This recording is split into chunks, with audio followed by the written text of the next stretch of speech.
कोई पराया हमें धोखा देता है या हमसे दगा करता है तो हमारा दिल इतना बेचैन नहीं होता। क्यों? क्योंकि वो हमारा अपना नहीं है। हमने उस पर विश्वास नहीं किया था। लेकिन जब कोई अपना हमें धोखा देता है तो हमारा दिल टूट जाता है। इसे हम क्या कहते हैं? विश्वासघात। विश्वासघात कौन करता है? हमारा मित्र।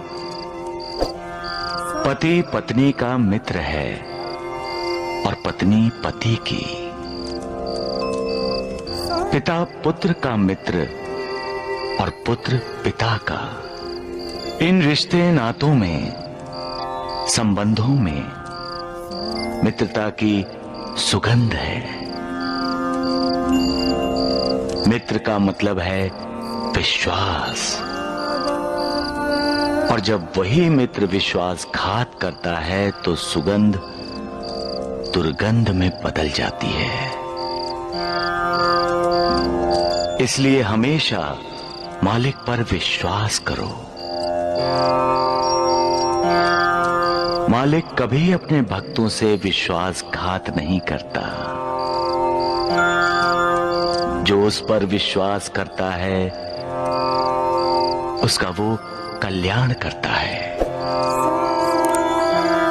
श्रद्धा और सबरी,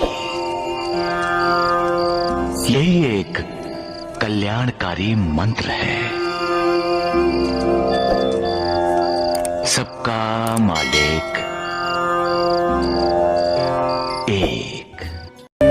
इंसान एक मार्ग पर चलना शुरू करता है तो उसी मार्ग पर क्यों नहीं चलता?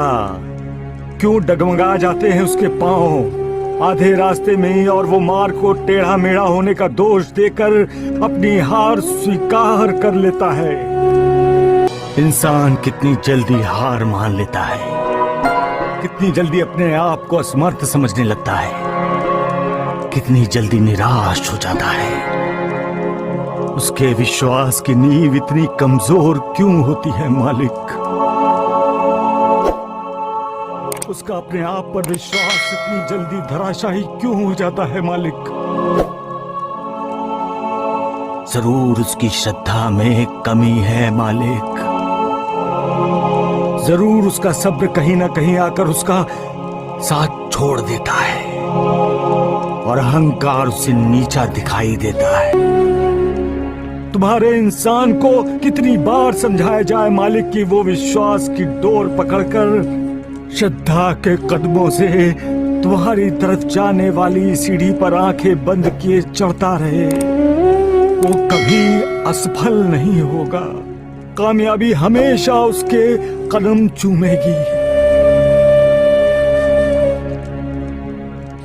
सबका मालिक एक। उसका उद्धार कैसे होगा जो दूसरों का उद्धार नहीं करता? जो दूसरों का मार्गदर्शन नहीं कर सकता उसको खुद को मार्ग कैसे मिल सकता है? कैसे? गुरु का कर्तव्य है अपने शिष्यों का उद्धार करना। एक राजा का कर्तव्य है अपनी प्रजा का उद्धार करना। समाज सेवकों और समाज सुधारकों का कर्तव्य है समाज का उद्धार करना। 100% सिजोफ्रेनिया अब ठीक होता है। समाज का उद्धार करना। वैसे ही अपनी संतान का उद्धार करना माता पिता का कर्तव्य है। सारी दुनिया खिलाफ क्यों ना हो, माता पिता को अपनी संतान बीच मझधार में नहीं छोड़नी चाहिए। उसे सहारे की जरूरत हो तो संतान को सहारा देना चाहिए। संतान के लिए उसके माता पिता मालिक हैं। फिर माता पिता अपनी संतान से क्यों मुंह मोड़ लेते हैं? क्यों उनके आंसू नहीं पोंछते? उन्हें करुणा क्यों नहीं देते? उनका उद्धार क्यों नहीं करते? अरे ये रीत रिवाजों की, प्रथाओं की श्रृंखलाएं तोड़ दो और ये सोचो कि अपनी संतान को आनंद कैसे दे सकते हैं।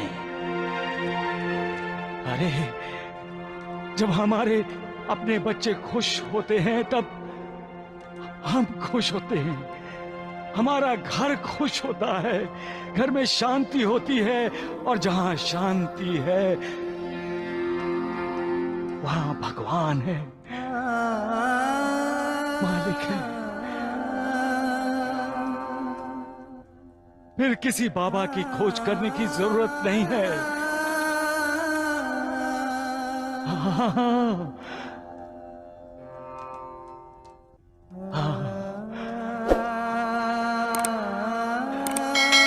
सबका मालिक। दुनिया में अपने होते हुए भी इंसान अकेला है। जब तक उससे इंसान को मतलब है तब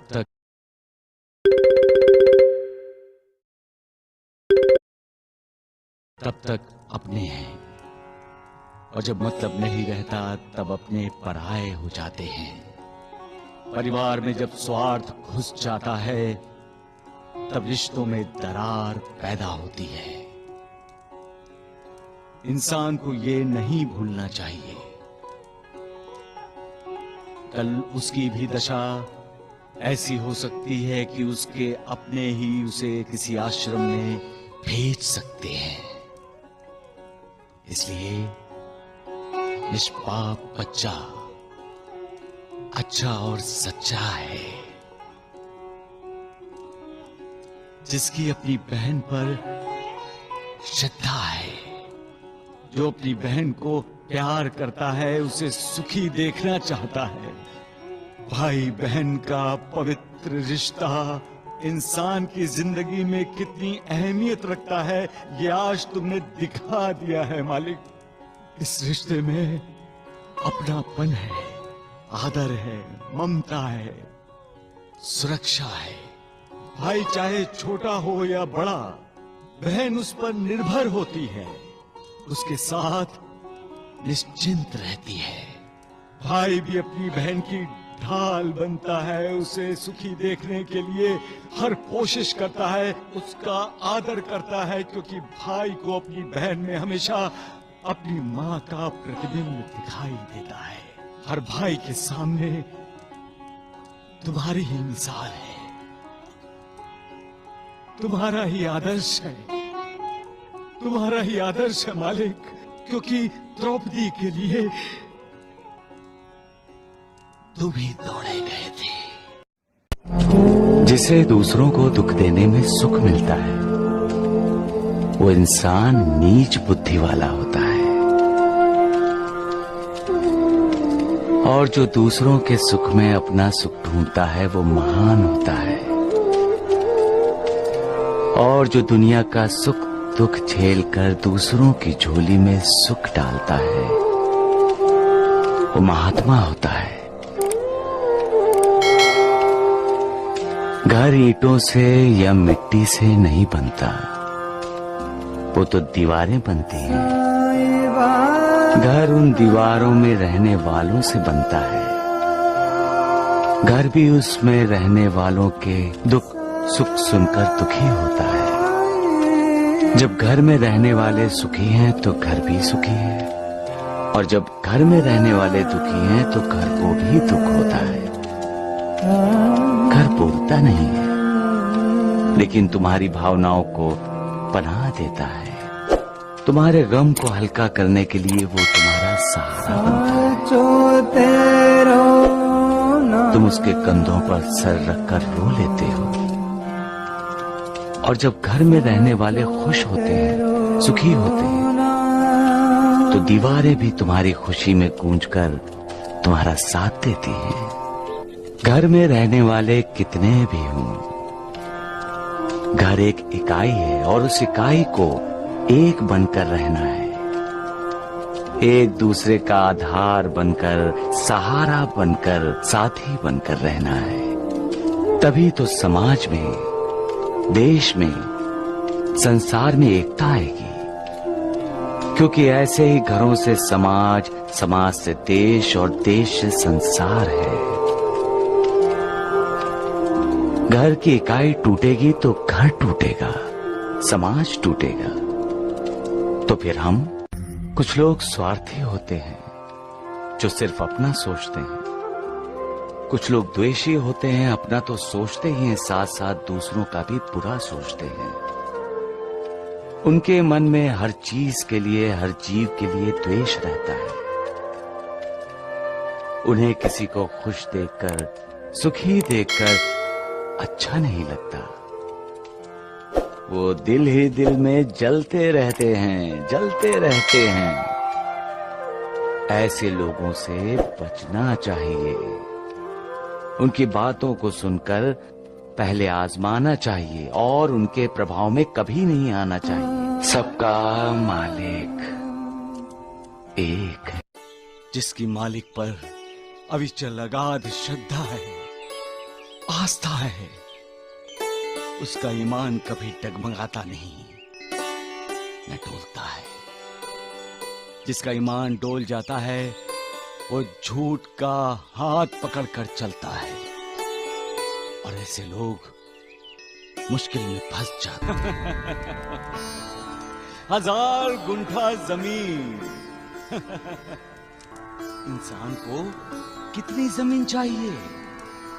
सिर्फ 2 गज। तो फिर वो ज्यादा जमीन क्यों चाहता है? शादी को बाजार मत बनाओ।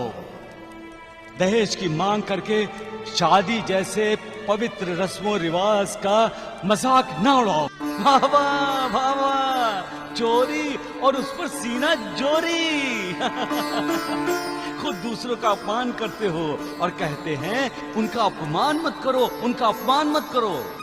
वह मते ना मुंबई जीवार अछि। अरे मालिक वाह, कैसा इंसान बनाया तुमने।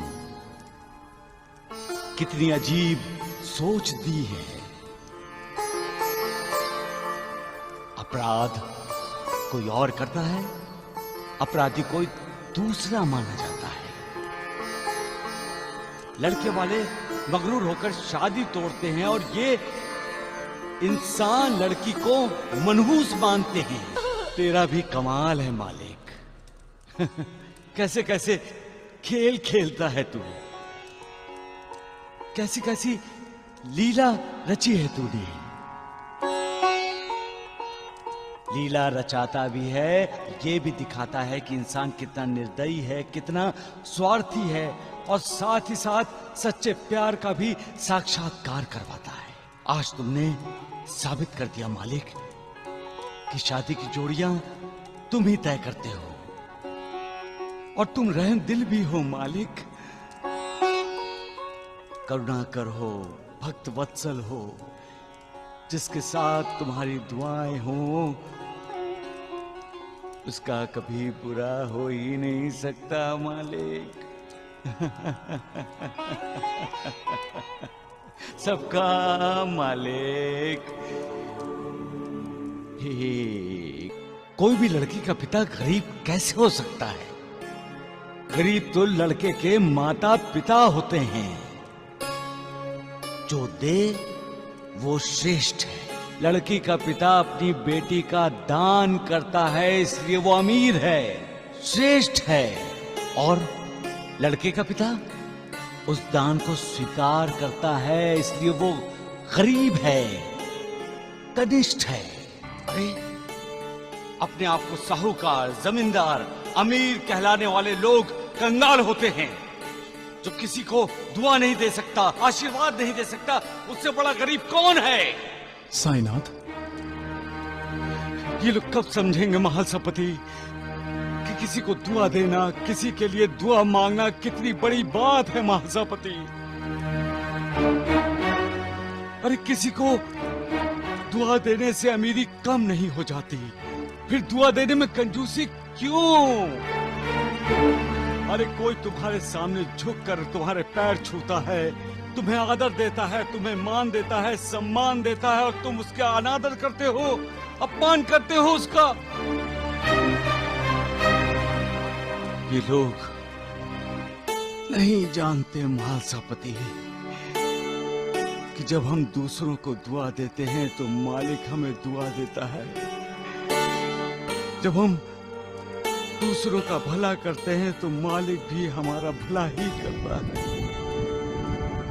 जो घर आई लक्ष्मी का अपमान करते हैं उसका साथ मालिक कैसे दे सकता है? जो बिना कारण अपनी बहू को दुश्मन मानता है उसे मालिक मित्र कैसे मान सकता है? जो अपनी बेटी समान बहू को बददुआ देता है उसे मालिक कैसे मान सकता है? जो अपनी बेटी समान बहू को बददुआ देता है उसे मालिक दुआ कैसे दे सकता है? महासापति, ये जिंदगी 4 दिन की है। ये जानते हुए भी इंसान नफरत, ईर्ष्या, द्वेष ऐसे विकारों का साथ क्यों देता है? क्यों नहीं ममता का, प्यार का, भक्ति का, मित्रता का, विनम्रता का साथ क्यों नहीं देता?